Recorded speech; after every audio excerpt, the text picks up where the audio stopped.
এবারের আমাদের গন্তব্য জয়চণ্ডী পাহাড়। পাহাড়ের মন্দিরে ওঠার সিঁড়ি বেয়ে উপরে উঠছি।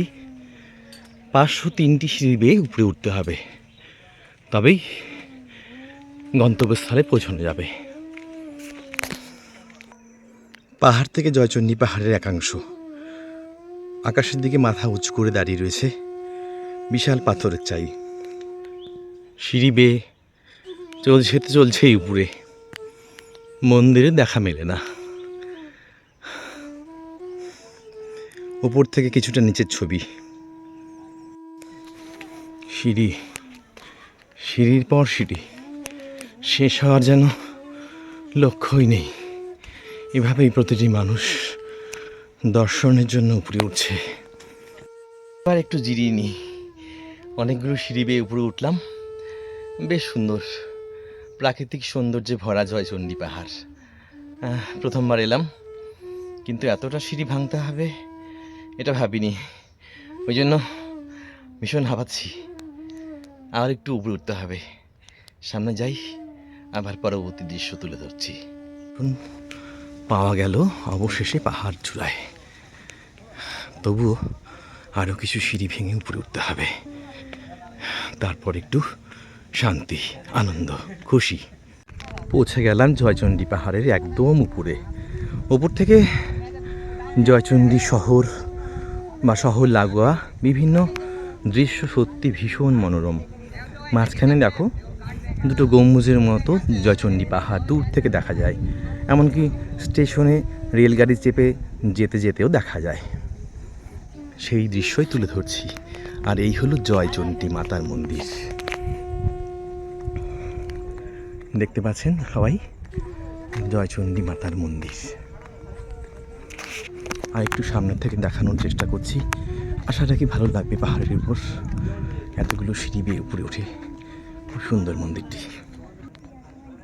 তুলে ধরছি মন্দিরের দৃশ্য। জয় মা চণ্ডী। মন্দিরের ভেতরে মূর্তি, বেদিঘট ইত্যাদি ছবির নাম লেখাই আছে। পুরোহিত বসে রয়েছে। আমরা জয়চণ্ডীকে তুলে ধরব আমাদের ক্যামেরায়, আমাদের লেন্সে। এখানে চণ্ডী কখন পুজো হয়, কবে? হ্যাঁ, ও সরি। নিচে রয়েছে একটি বজরংবলী মন্দির, সেই চিত্র আমরা তুলে ধরছি। ভেতরে রয়েছে বজরংবলীর মূর্তি, ধরা পড়ছে আমাদের লেন্সে। এবার পাহাড় থেকে নামার পালা। জয়চণ্ডী দর্শন করে, বজরংবলী দর্শন করে নামতেই আরও একটি পাহাড়ের চূড়া নজরে আসছে। তাও কিন্তু খুব সুন্দর দৃশ্যপট, দারুণ লাগছে। এক কথায় অনবদ্য।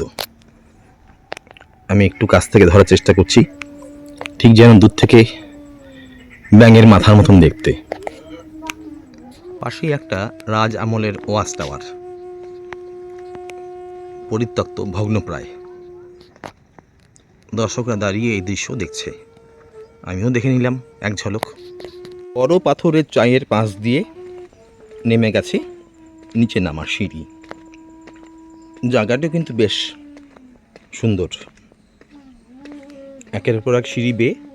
তবে এখানে কোনো রোদ নেই, সম্পূর্ণটাই গাছের এবং পাহাড়ের পাথরের ছায়া। একটি গাছ হেলে গেছে, তার নিচ দিয়েই চলে যেতে হবে আমাদেরকে। এসে ঘুরে এলাম পায়ে পায়ে জয়চণ্ডী পাহাড়। একদম নিচে রয়েছে তোরণ, আর সেখান থেকেই জয়চণ্ডী পাহাড়ের উপরটা দেখা যাচ্ছে। ঠিক উপরে কি দেখতে পাচ্ছেন, একটি পতাকা উঠছে। একটি ছেলে নিচের ভিডিও করছে। আমি ঠিক সেই জায়গাতেই একটু আগেই দাঁড়িয়েছিলাম।